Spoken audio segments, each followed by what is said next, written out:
Assalamualaikum warahmatullahi wabarakatuh. Kami dari kelompok 3 akan mempresentasikan tentang revisi pesan-pesan bisnis. Dan juga anggota kelompok kami dengan nama Bagas Novaldi, NPM 20120100300, Nanda 20120100314, dan juga Sylvia Intan, NPM 20120100363. Keterampilan merevisi pesan-pesan bisnis.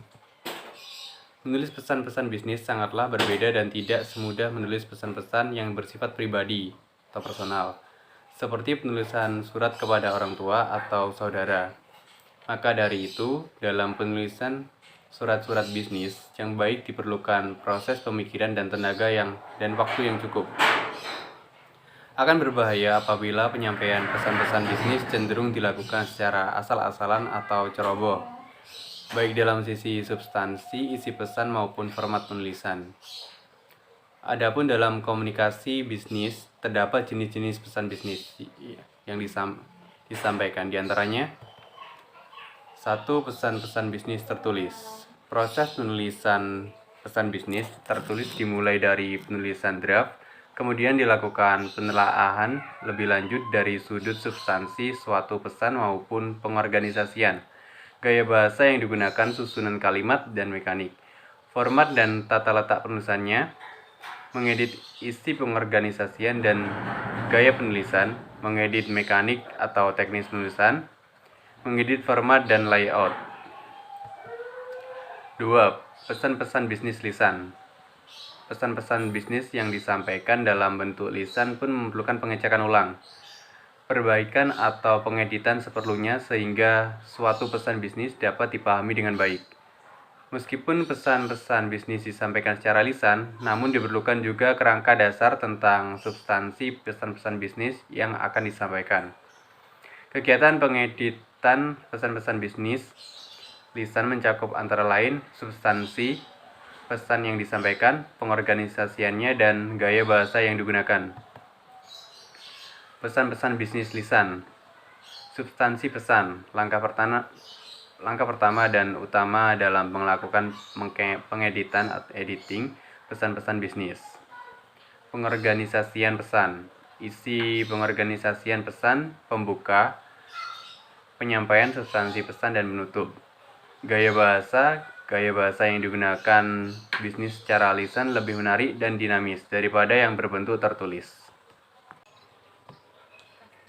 Pemilihan kata yang tepat dalam merevisi pesan-pesan bisnis.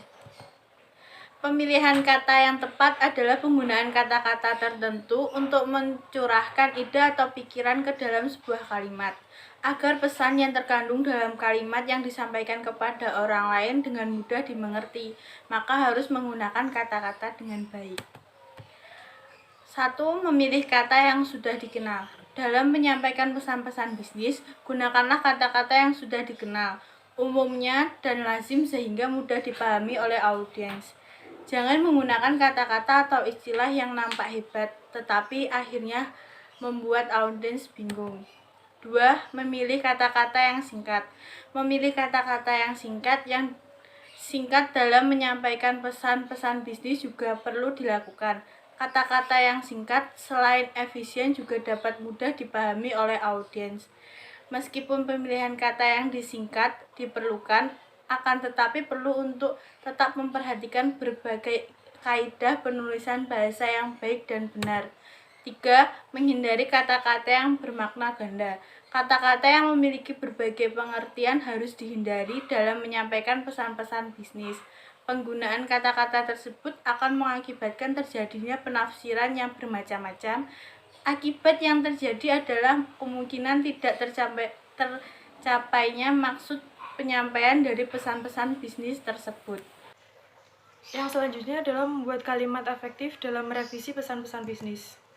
Dalam menyusun suatu kalimat perlu diperhatikan 3 hal, yaitu kesatuan pikiran, kesatuan susunan, dan kelogisan. Diketahui bahwa dalam setiap kalimat paling tidak terdiri atas subjek dan predikat. Subjek dalam predikat akan menjawab siapa atau apa yang dilakukan oleh kata kerja dan merupakan topik suatu bahasan atau sesuatu yang sedang dikatakan dan biasanya berubah kata benda. Yang pertama adalah kalimat sederhana. Suatu kalimat sederhana hanya memiliki subjek dan predikat, namun tidak menutup kemungkinan suatu kalimat dilengkapi dengan objek baik langsung maupun tidak langsung. Yang kedua adalah kalimat majemuk. Kalimat majemuk berisi 2 atau lebih klausa independen dan tidak mempunyai klausa dependen. Klausa independen merupakan klausa yang berdiri sendiri atau mempunyai pengertian yang utuh, sedangkan klausa dependen adalah klausa yang tidak dapat berdiri sendiri sehingga tidak memiliki klausa yang utuh. Yang terakhir adalah kalimat kompleks. Kalimat kompleks berisi sebuah klausa independen dan 1 atau lebih klausa dependen sebagai anak kalimat. Terima kasih.